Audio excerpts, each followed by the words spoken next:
مدبر، مفسر، اطباء، حکما اور سائنٹسٹ دیے ہیں۔ اس کی سب سے بڑی وجہ یہ ہے کہ مذہب اسلام نے حصول علم کی فضا پیدا کی ہے اور علم کے حصول کی اہمیت کو بیان کیا ہے اور اس کی فضیلت کو بیان کیا ہے۔ عزیزان گرامی، علم کے حصول کی اس سے زیادہ فضیلت کیا ہو سکتی ہے کہ اللہ رب العزت والجلال نے تقریباً 600 سال کے بعد جب دنیا والوں کو پکارا اور جناب رسول اللہ صلی اللہ تعالی علیہ وسلم کے اوپر وحی کے نزول کا آغاز ہوا تو عالم انسان کے سامنے اللہ رب العزت والجلال کا سب سے پہلا جو اعلان تھا وہ پڑھنے پڑھانے اور سیکھنے سکھانے کا تھا۔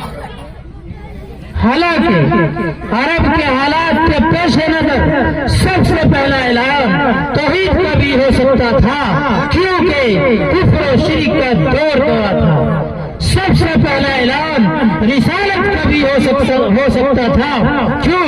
اس لیے کہ خالق اور مخلوق کے درمیان ٹوٹا ہوا رشتہ رسول ہی کے ذریعے سے جڑ سکتا تھا۔ سب سے پہلا اعلان بعد الموت کا بھی ہو سکتا تھا، کیوں؟ اس لیے کہ یوم آخرت پر یقین آ جانے سے انسان اپنے عقائد کو اور اعمال کو سنوار لیتا ہے، اپنے عقائد کو اور اعمال کو سنوارنے میں آسانی پیدا ہو جاتی ہے۔ سب سے پہلا اعلان انسانی حقوق کا بھی ہو سکتا تھا، اس لیے کہ انسانی حقوق کو پامال کیا جا رہا تھا، ظلم و تشدد کا دور دورہ تھا۔ سب سے پہلا اعلان عورت کے حقوق کا بھی ہو سکتا تھا، اس لیے کہ عورت کے حقوق کو پامال کیا جا رہا تھا۔ سب سے پہلا اعلان بچوں کے حقوق کا بھی ہو سکتا تھا، اس لیے کہ بچوں کو زندہ درگور کیا جا رہا تھا۔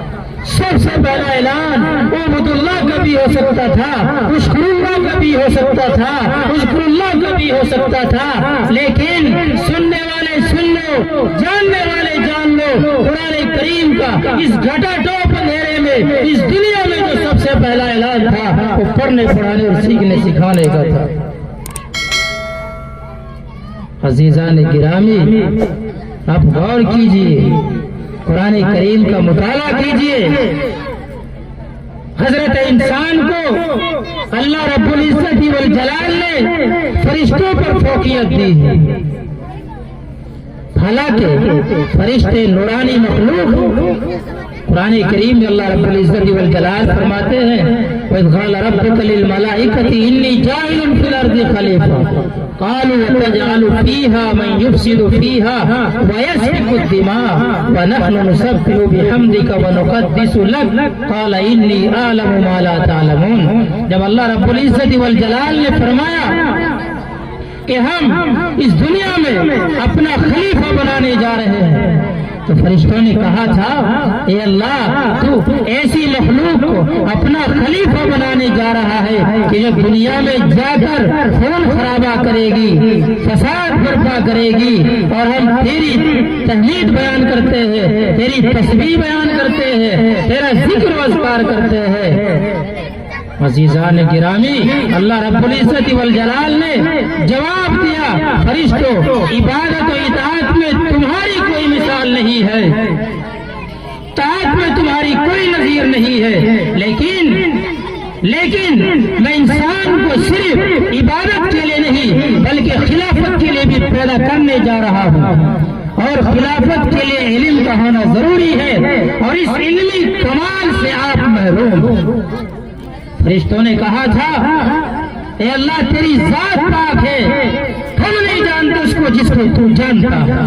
عزیزان گرامی، اللہ رب العزت والجلال نے جو حضرت انسان کو فرشتوں پر فوقیت دی تھی تو اس کی وجہ علم کی وجہ سے اللہ نے حضرت انسان کو فرشتوں پر فوقیت دی تھی۔